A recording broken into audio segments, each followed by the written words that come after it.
Welcome, creatures of the night, to the Let Me Take You Higher podcast special edition. Tonight, we journey into the shadows, counting down the top 10 horror films that redefined fear itself. These movies didn't just give us nightmares, they left a lasting mark on cinema, raking in millions at the box office and setting the gold standard for terror.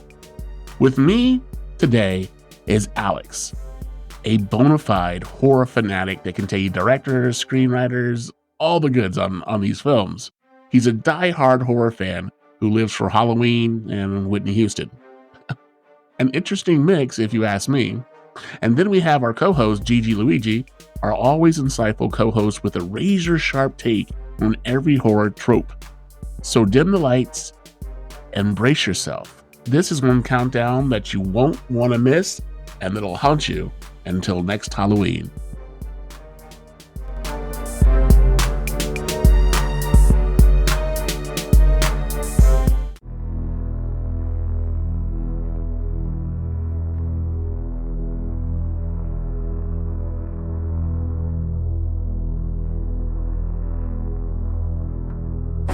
Monsters in the night, lurking out of sight. The fear you feel is real, they're hiding in the light. Stop psycho, each cause twist. Show a scene cuts deep, can't resist. Leatherface next, and such heat burn. Chainsaws grab, no safe return, slay. Carpenter's Halloween, a mass beams might. Michael Silence there in the dead of night. Slashers and shocks, they make us scream. From Wes Craven's lost to our worst dreams, say.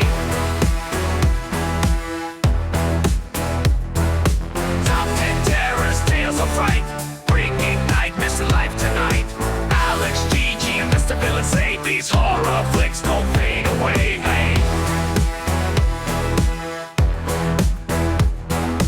Enter the shining Kubrick's maze. Jack's icy glare, we're lost in his gaze. Ari's hereditary grief gone mad. Family secrets that drive you mad, say. Jennifer Kent, spotlight hook, shadows creep. It's grief and fear twisted and deep. Then Freddy laughs, he's back for more. Dreams turn to death behind each door, hey. Top 10 terrors, tales of fright, bringing nightmares to life tonight. Alex, Gigi, and Mr. Villain say these horror flicks don't fade away, hey.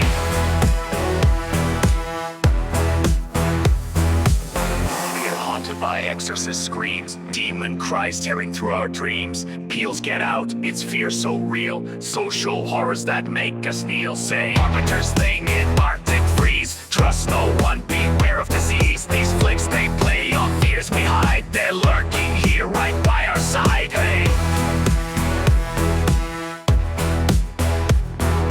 Top 10 terrors, tales of fright, bringing nightmares to life tonight. Alex, Gigi, and Mr. Villain say these horror flicks don't fade away, hey. Eerie music bugs melody until the lights go out. Careful what you watch, cause they're here now. Monsters in the night, creeping ever near. Horror legends live on and feeding on our fear.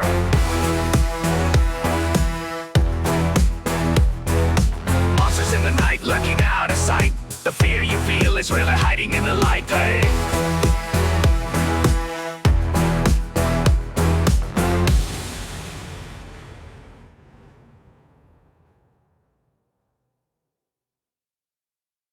Hey guys, welcome back to the Let Me Take You Higher podcast. My name is Mr. Villain, and today you're in for a treat. We've got some of the most horror enthusiastic people on the planet today with us, and what we're going to discuss is the top 10 greatest films that have to do with the horror genre of the last 35, maybe 40 years. And Gigi, are you there? Oh, you know I'm here. I'm right here. And then we also have Mr. Alex C. coming in from California. Alex, are you there? I'm here. All right. So if you guys don't know, we're pretty much horror fanatics. This happens to be October, which is the month for horror. Guys, what do you think about Halloween? Are you guys Halloween kind of guys, or are you more Christmassy? Definitely. Halloween for sure. Okay. All right. I get you there. And I did. However, How go? Yeah. I was gonna say, however, this for some reason this year Halloween doesn't feel as exciting as it normally is, and I don't know if that's because of everything that's changed since the pandemic, but Yeah. it doesn't really feel like Halloween this year. You know what I mean? Okay. However, but I'm still excited for it, and I still got a costume. Are you gonna? What are you dressing up as? Is what I want to know. I have a Scooby Doo mascot head. Mascot head.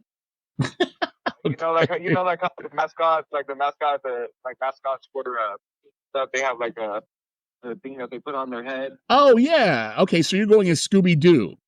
Yeah, and so that thing it's a mascot. No, wait. Okay, so let me just ask a question. If you're going as Scooby Doo, and I mean I know how old are you? Can I ask how old you are? 35.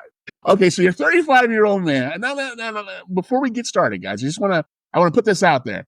Now, how tall are you? What are you like? 5'8", 5'9"? I'm 5'3".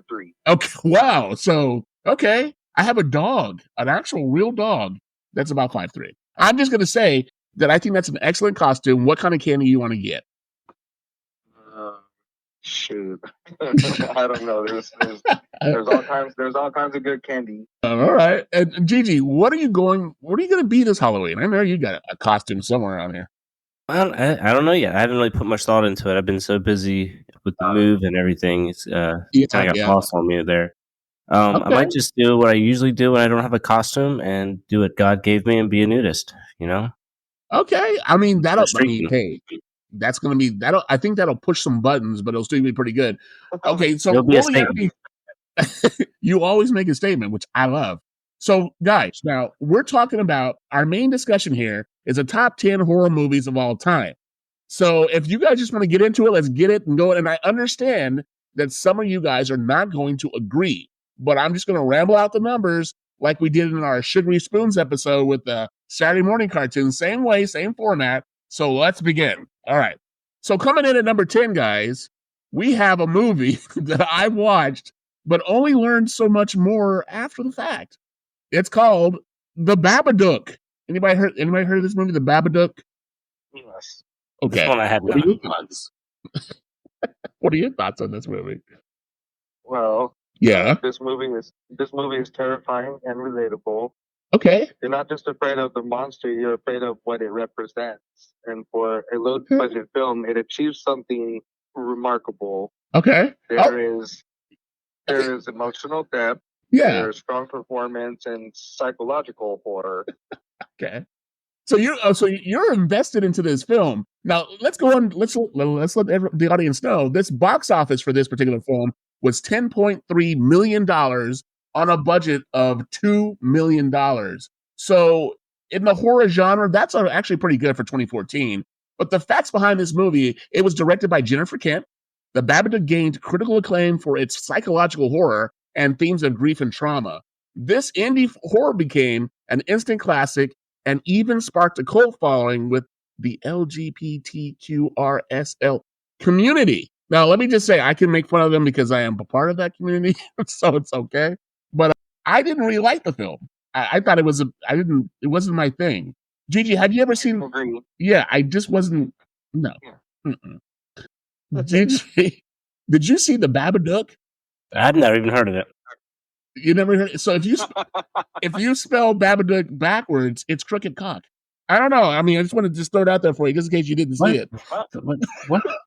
If you spell it backwards, it's I'm what is it? Dyslexic. That's I can see that. So I see Kuda Baba. You see Kuda Baba and Cunty Rose. Here's the thing. So the pros on this film, guys: emotional depth, strong performances, and psychological horror.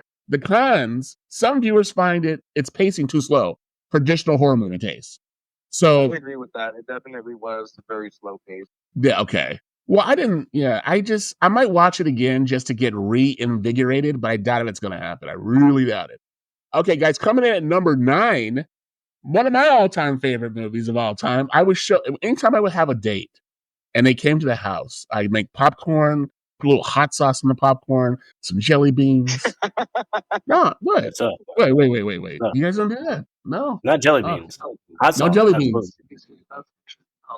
That's called a hot Jack and Belly bean. I think it's a hot Jack and Belly bean. Okay, guys. So the Texas Chainsaw Massacre, the original came out in 1974. Damn. Who was alive in 1974 on the phone? Any of us? So No. I'm not claiming that shit, even if I was. That's a couple of centuries ago. But the box office, of course, I'm off by a couple numbers. But the box office was over 30 million on a budget of $140,000. Now, the Texas Chainsaw Massacre house, I live near it. It's about 20 miles, I think, east of us. And let me tell you, you can actually, it's an Airbnb now. You can actually sleep over there. They have a restaurant with, I'm being serious, like with barbecue fingers. Like they really get into it. The facts about this movie, guys, if you didn't know, it's known for its gritty realism and influence on the slasher genre. The Texas Chainsaw Massacre is often regarded as one of the most disturbing horror films ever made. Leatherface became an icon of horror, and the film's the handheld style set a new tone for the genre. So, Alex, let me ask you, what do you think of this film, and do you think it should be lower on the list? Why is it coming in at number 9? I think it should actually be higher, honestly, because this Leatherface is definitely, or AKA Thomas Hewitt, is definitely a slasher icon. Oh yeah, this movie was a game changer. You could almost feel the heat, the grime. It was low budget horror done right.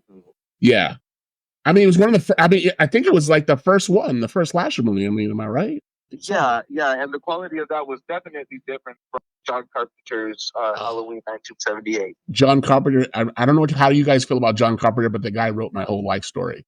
Not that I'm a sociopath, I mean, which Terrible Lights. It's a little weird. But okay, that's a good mention there. Gigi, I know you love horror movies. What did you think about the original horror movie, the Texas Chainsaw Massacre? Oh, I definitely think it needs to be higher. It's definitely iconic. I remember my mom and like all the neighborhood moms told the kids that they never actually caught Leatherface and that he's actually still out there. And like we would go camping and he'd be like he was last seen in Virginia where we're camping at, and he's like wandering the woods. So like no, I know Leatherface very well. Oh yeah, that's so fucking. I'm surprised he's not in the top 5. Yeah, bro, I'm surprised it's not top 2. I mean, it started the whole genre. But here's the pros on this, guys. It's a gritty realism, relentless terror, iconic villain. They also have a video game after this guy. But the cons on this, some find it too grotesque and disturbing, even for horror standards. I, for one, loved that shit when I was 7 years old. It explains a lot, but it's a great movie, and I think, like you guys said, lower or higher, it should be closer to number 1. Either way you shake it. Guys, coming in at number 8 is everyone's favorite if you like little girls getting their heads chopped off. It's called Hereditary. Have you guys seen Hereditary? I have not personally seen it. I know what it is. Okay, so I may have given away a little bit of the plot for you or something, but to me, it has one of the most horrific scenes. Anytime you kill kids, I shouldn't even go there. But anytime you kill kids in horror movies, you're only going to get one of two emotions. Either utter joy from parents. No, I don't even think that would happen. But either no one likes killing kids and dogs. You guys remember Gage, right? From Pet Sematary? Wait, hold on. Gage from Pet Sematary? Yeah, Gage from Pet Sematary. Do you remember this? You remember Pet Sematary, right? Oh, it's been years. That's one that I had to revisit that one. Okay. Yeah, there's another classic. But that is definitely a classic. That's the best classic you can find, especially for you. So Pet Sematary is about a place where people take their animals to be reborn. They usually come back as zombies or something crazy like that. And then the guy's kid, Gage, gets hit by an 18-wheeler on a busy highway. So he buries his kid in Pet Sematary. Of course, the kid comes back, but he comes back as some kind of crazy monster and just starts wreaking havoc, man. If you've never seen it, it's a classic. Yeah, that makes sense though, because there's a theory that people say that when you allegedly die a violent death, that your soul kind of stays, or your spirit stays stuck, like in the between, but in the in between. Yes, and the Grudge movie, that gives an example of like how that goes. Oh, for sure, man. And that definitely speaks about that, because that's basically what happened in that too. The person died a violent death, and they came back obviously angry. Yeah. And they got stuck like in the, what do they call the not the Forever. I just watched this movie, The Red Door, and they call it the. Have you ever watched that series where they go into the in between, the Further? They call it the Further, right? So. Ooh, I have not heard of that, but now that you're telling me, I think I'm gonna check that out. Wait! You've never heard of this movie? They got like 4 or 5 of them. JG, what is that movie called where the guy can astroplane himself and he goes into like the Further, the Limbo movie? No. Oh, this What is that movie? You guys never heard? Wow. Now I can't remember the movie. I can't. It's gonna take my tongue. I know this movie. Is it called The Further? It has that little old lady who's in it, and she was fucking. She's been like every episode of it. It's been like, I think there's 4 or 5 of them now. Oh my goodness, it's gonna come to me like way later. People are like, what the fuck is that? Well, anyway, that's a Hereditary, because I have to think about it. But the box office for Hereditary, $82 million on a budget of $10 million. Here's the facts. Huh? Insidious. Oh, it's Insidious. Yeah, Insidious. Where the kid asks for things. Yeah. Okay. I was like, what am I losing my mind? So Ari Aster's Hereditary earned a reputation for its shocking twists and deeply unsettling themes of family trauma. The film was praised for Toni Collette's unforgettable performance, she's really good, man, which brought out an intense emotional weight to the horror. This isn't just a horror; it's devastating. Aster made us feel trapped in the character's pain, and that's what makes it terrifying. The pros in this movie, guys: haunting atmosphere, slow burn horror, strong performances. The slow pace can be polarizing, but for those who stick around, there's a payoff, and the payoff is when that little girl loses her head. Okay, so I know it sounds horrible, but it's horror, guys. I mean, it's not bad when it's horror, right? Yeah, it's horror, but some people are kind of indifferent about watching, children being killed in a movie. However, I do respect directors that who take that into consideration, and choose to have it done off screen. Well, you know what I mean? I get that. Like Terrifier 3, the opening scene. I promise, I'm not gonna go into a whole lot of details, don't piss people off. He did the right thing to do certain things off screen. Yeah, because from what I'm hearing about that film, and I don't want to give it away. And guys, the only spoilers you're gonna hear tonight is the movies you should have already watched. They're like 30, 40 years old. They're classics. But I heard some disturbing shit about the Terrifier 3. I'm not gonna get into it. It's very violent. Yeah. Oh yes. Yeah, it's gonna be Terrifier's a violent series. I know. Have you seen the whole Terrifier? I know you have. But Gigi, have you seen the whole Terrifier series? Like the whole 1, 2, and now there's 3. There's more than just the 3. There was Archicon was actually introduced before that, and I haven't seen that yet. I think it was like All Hallows Eve or some short film. Okay. Gigi, have you seen all 3 of them? I haven't. I've seen 1. I've seen 1 as well. I haven't checked out the second one yet. Yeah, the guy is like chopping off her vagina. I mean, come on, guys. What are we doing? Okay, so number 7. Look, so this number 7, I think, Alex, you're gonna love it. So number 7, Halloween, the original 1978 production. Box office is at $70 million. The budget for this role of Jamie Lee Curtis's life that she keeps reviving is $325,000. So they killed it. And this is John Carpenter's Halloween, defined the slasher genre and introduced Jamie Lee Curtis to audiences that didn't even know who she was. Now, they say that he defined the genre, but we know that Texas Chainsaw Massacre came a little bit before this, and that's kind of when the slashing happened. But we won't go for facts. Damn. Ooh, Exorcist. Don't even get me started on that one. But this is the iconic score composed by Carpenter himself has since became synonymous with Halloween. So, Alex, probably my favorite. It's the whole score, the score for the movie is what really tied it together. Okay. I'm definitely a fan of the Halloween theme song. Anytime you hear it, you just know it's. Doesn't it go like? Yeah, that's Jason. Is that the one? Yeah. That's Friday the 13th. Oh, sorry, my bad. No, I know. Friday the 13th, buddy.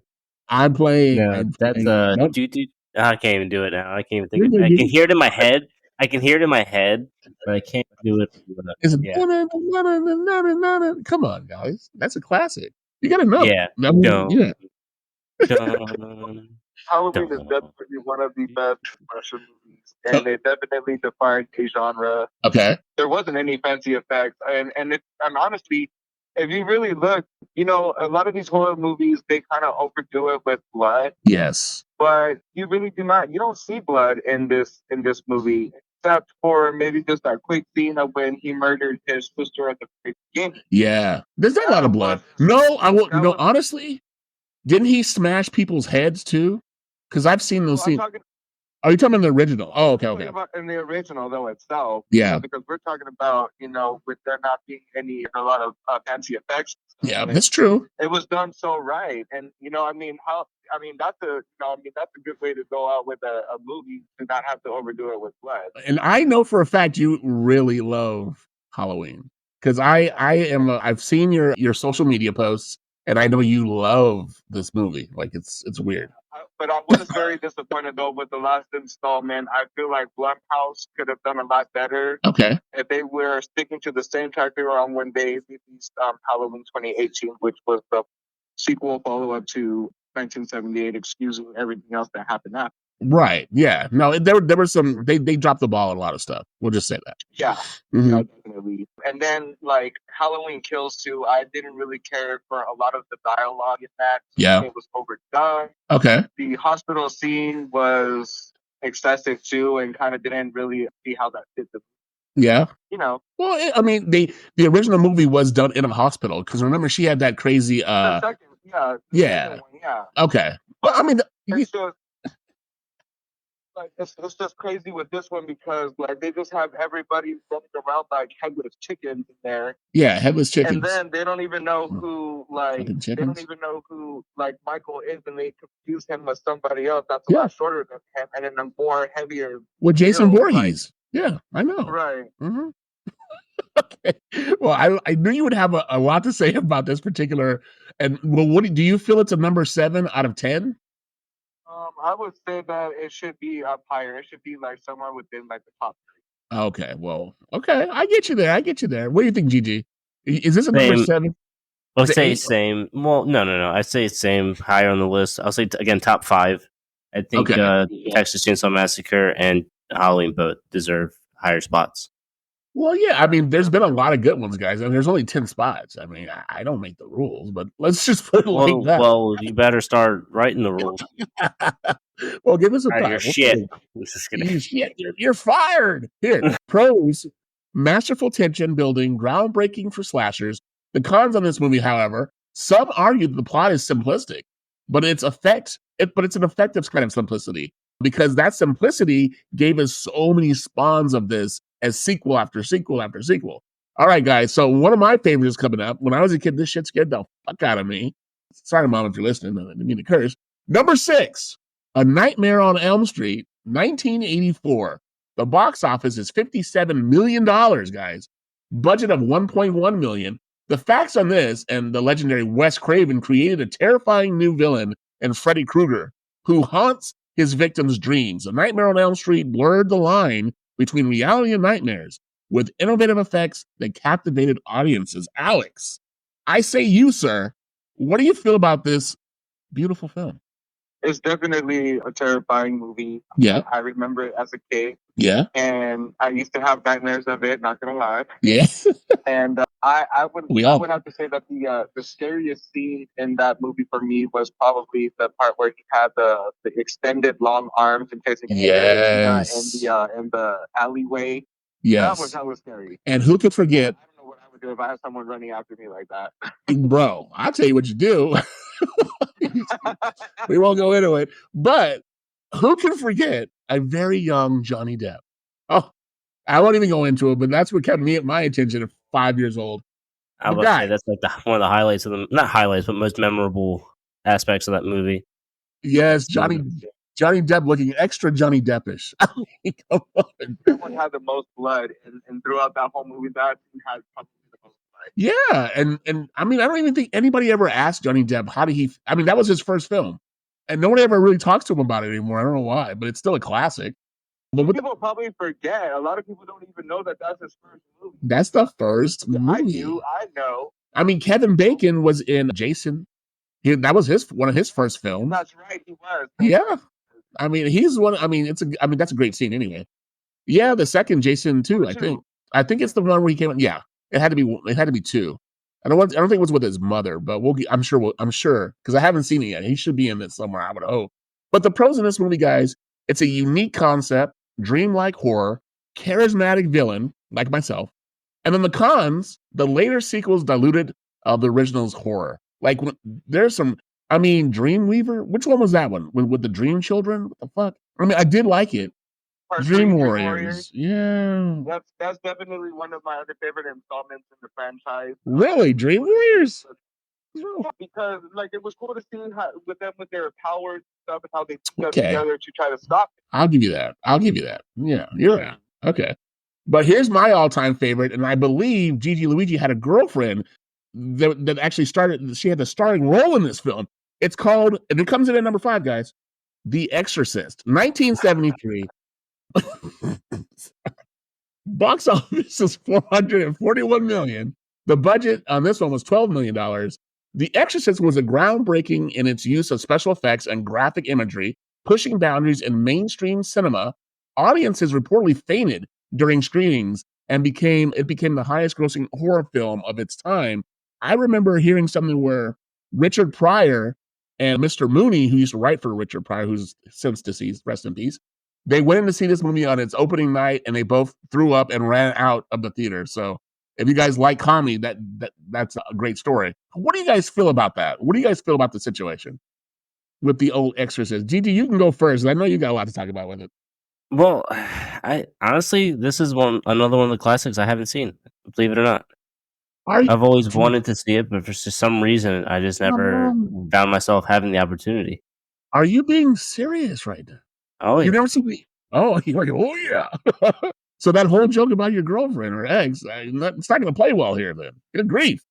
No, I know some aspects of the movie, obviously, and you are correct. That bitch can sling some throw up. Here's the thing, Alex. I know you like Exorcist, and I know you've seen this movie. You had to have. Have you? Yes, I have seen The Exorcist.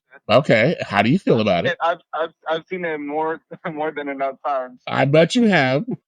I like it. It's actually an interesting movie. It just starts off really slow. Things don't really pick up until like later on in the middle. Yeah, they're going. It is definitely a masterpiece itself because it goes more into not so much a slasher. It's more dealing with demonic possession, suspense. Which is real. Yeah. Well, yeah. That's what the demons say. Throwing up the green pea soup, that was definitely a fun effect. When she's like, "Fuck me, father, fuck me," and she starts stabbing herself in the vaginal region. Oh my goodness! Yeah. With the crucifix. Yeah. See that? I think that was a little bit extreme. I don't think that they did it to really. Well, it is what it is. Yeah, it is what it is. They made it a creepy moment. But let us not forget the infamous spider walk down the stairs. Oh, backwards. I mean, that was a deleted scene, that was a deleted scene. Yeah. So I mean, I forget the guy who made the book, but just so everybody knows, like 3 or 4 people who made that film died under really weird supernatural whatevers. But it was a lot going on. But the pros in this groundbreaking movie was its effects, intense atmosphere, and suspense, and it was a thriller too, along with being a horror. And then the cons on this one, the pacing feels slow to some, like Alex, but its legacy is undisputed. I mean, always going to be top 5 for the rest of eternity, I would imagine. Now, guys, are there any Stephen King fanatics on the phone? I mean, are you guys into Stephen King? I like some of his stuff. I think that the original It was a masterpiece. Yes, I agree. Gigi, have you seen any Stephen King stuff? Oh yeah, I've seen The Shining. I've seen. Okay,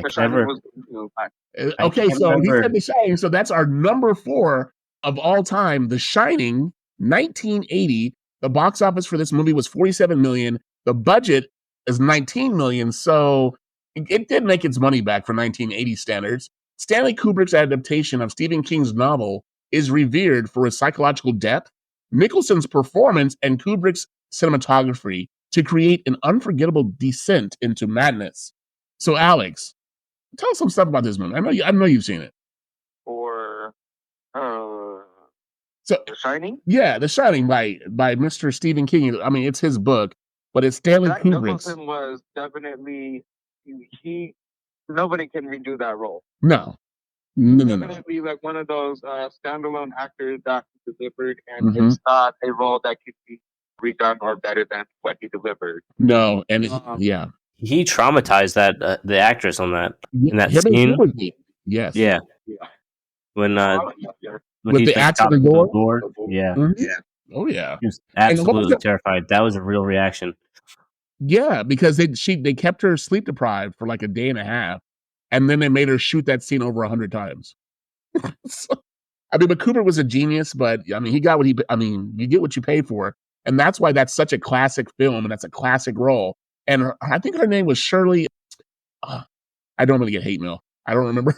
I don't remember. I know she just passed away, but rest in peace to her. And she did an amazing job. But the pros on this movie is his iconic performance by Nicholson, of course, eerie atmosphere. The cons, fans of the novel were divided over Kubrick's changes, because he made a lot of changes, but it stands as a horror masterpiece. And Stephen King did not like this film. He said that it wasn't like the original that he wrote. So just so you guys know, Stephen King was not a fan, still isn't. And so many years later. So, oh guys, you're gonna love this one. So number 3, and I've been in interracial relationships a lot of my life, but number 3 is Get Out, 2017, box office $255 million on a budget of $4.5 million. Anybody seen Get Out, the movie? Any takers? I actually haven't. So what it is, it's an interracial couple. And she is the white lady. She's taking her black boyfriend to meet their family in like Kennebunkport, Maine, or something crazy like that. Anyway, so her family are a family of white people who hypnotize black people and turn them back into slaves. Pretty much. This is what I'm gathering from it. And it's Jordan Peele's debut. And if you don't know who Keenan and Jordan Peele are. Oh, yeah.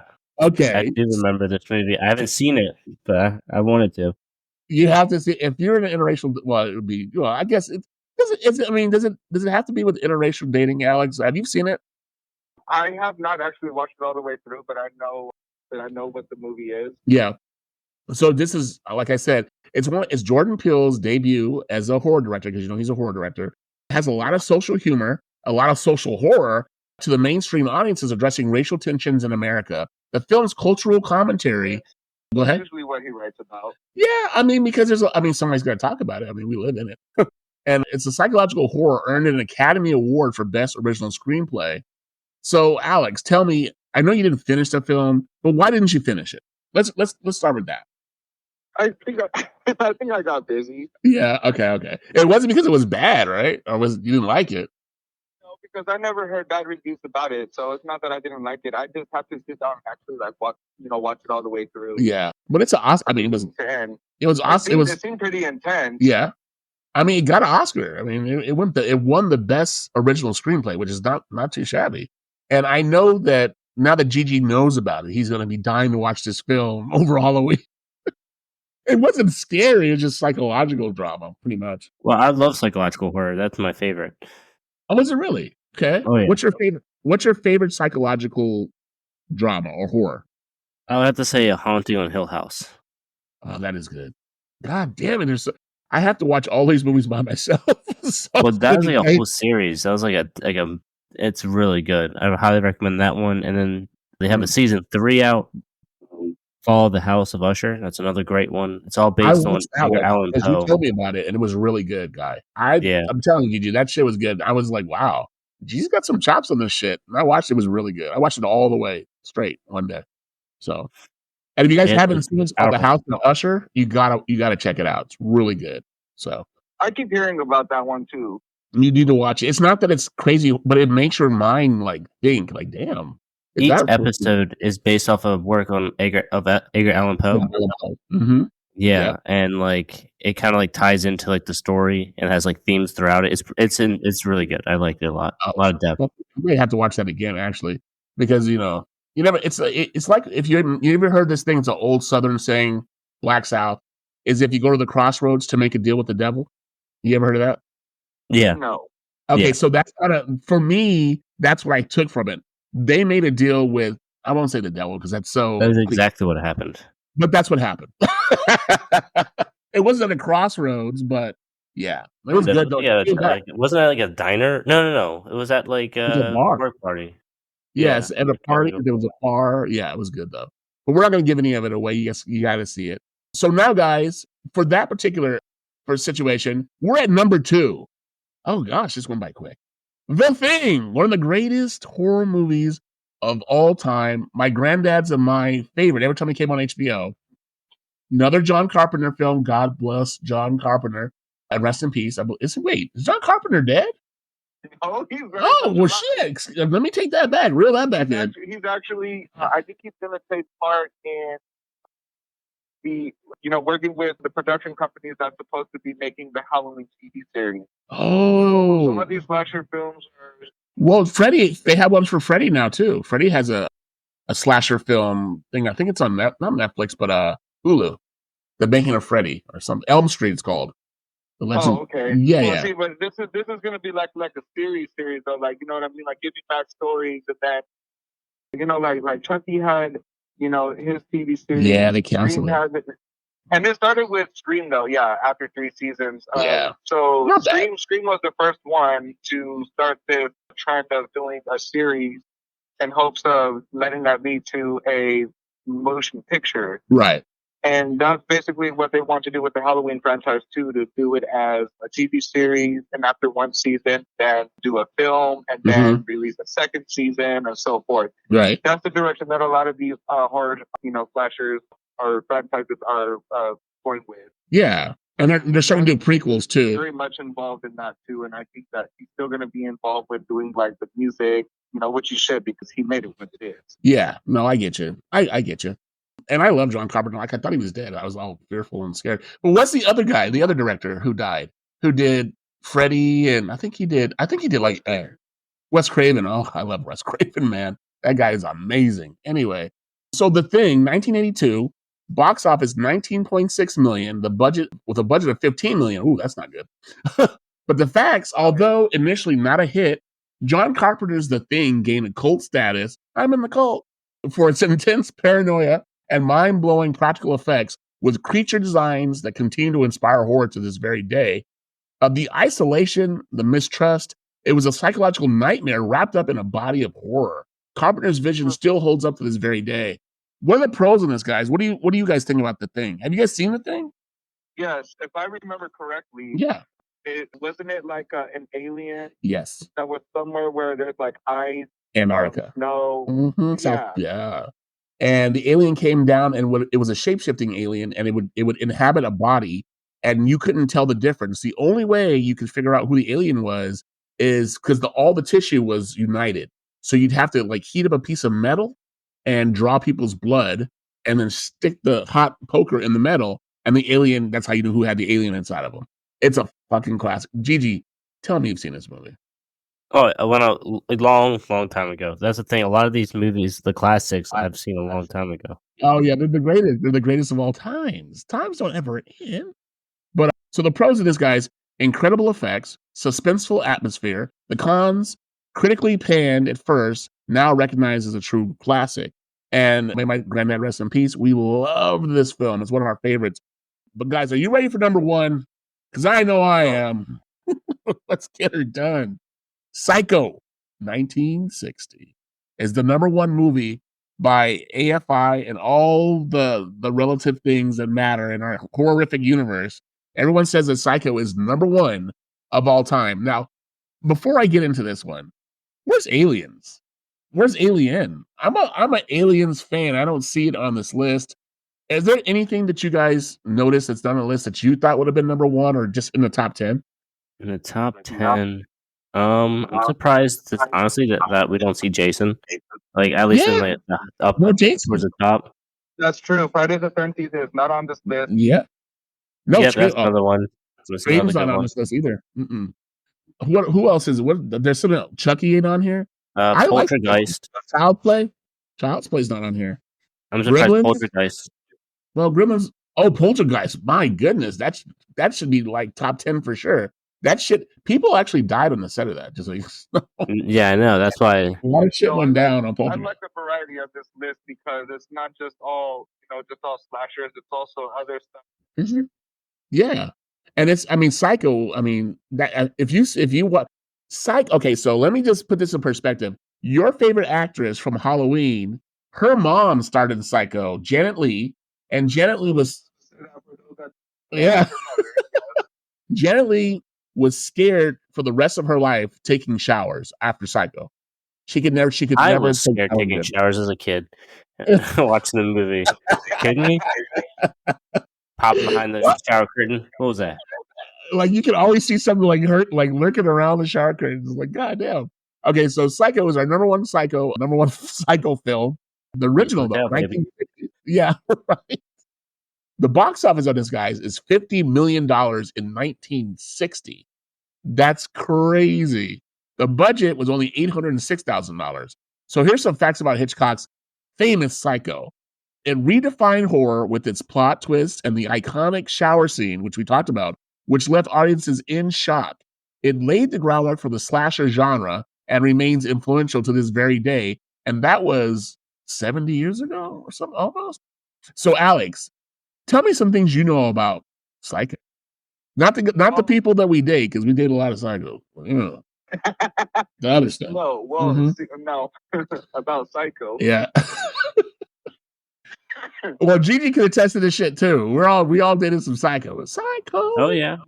Oh yeah. Psycho is definitely an Psycho killer. Yeah.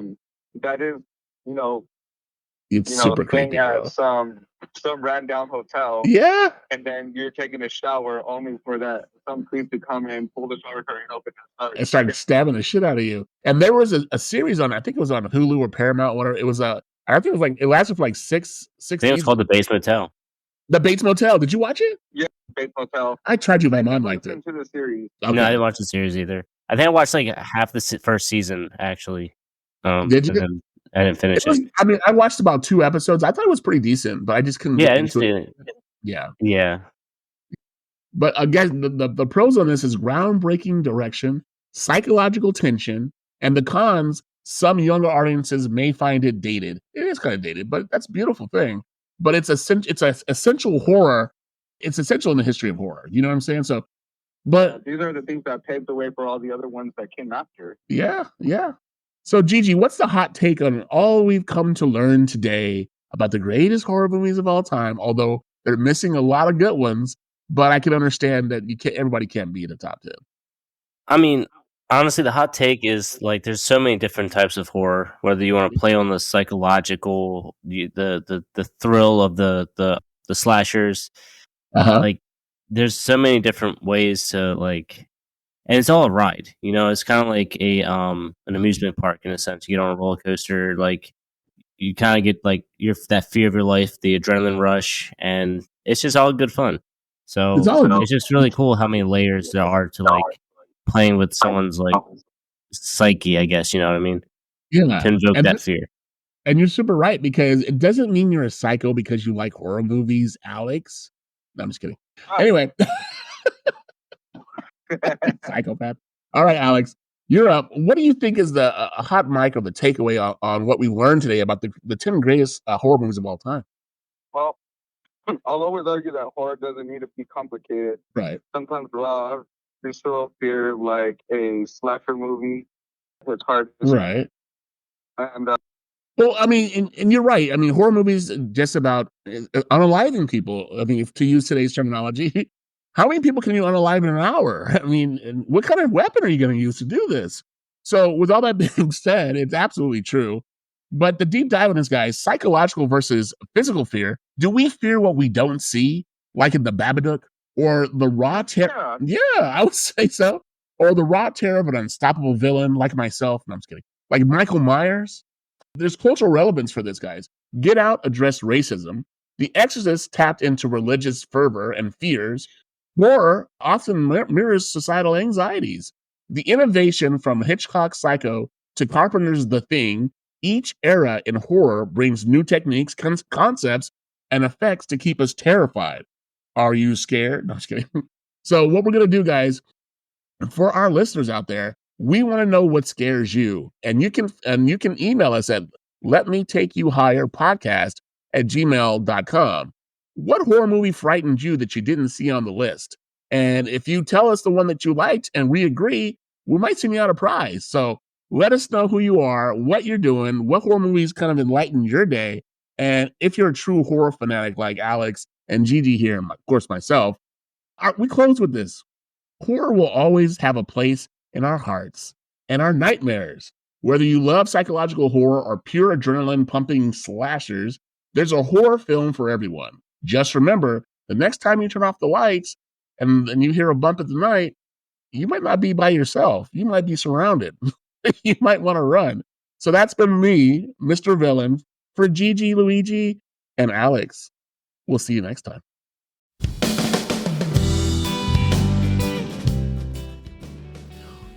And that's a wrap on this episode of Let Me Take You Higher, the podcast. Big thanks to our special guests and a huge shout out to our incredible sponsors. You guys are literally the wind beneath our podcast wings. Remember, this show was dreamed up and brought to life by yours truly, Mr. Villain, and it's all made possible by BC Entertainment LLC, a proud subsidiary of Big Cheddar Music LLC. All rights are reserved by BC Entertainment, so don't even think about touching that dial without permission. Until next time, keep your minds elevated and your vibes higher. This is Mr. Villain signing off. Stay tuned, stay sharp, and stay forever gifted and lifted.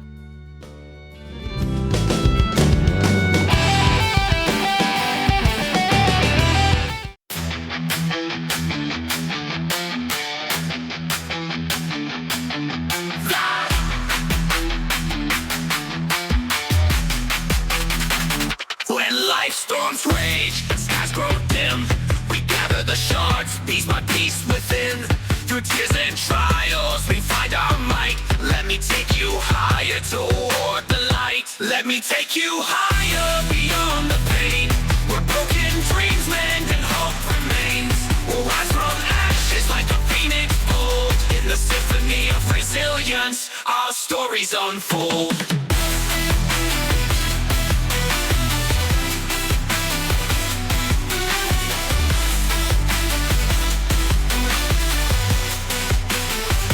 When life storms rage and skies grow dim, we gather the shards piece by piece within. Through tears and trials, we find our might. Let me take you higher toward the light. Let me take you higher beyond the pain. Where broken dreams mend and hope remains. We'll rise from ashes like a phoenix bold. In the symphony of resilience, our stories unfold.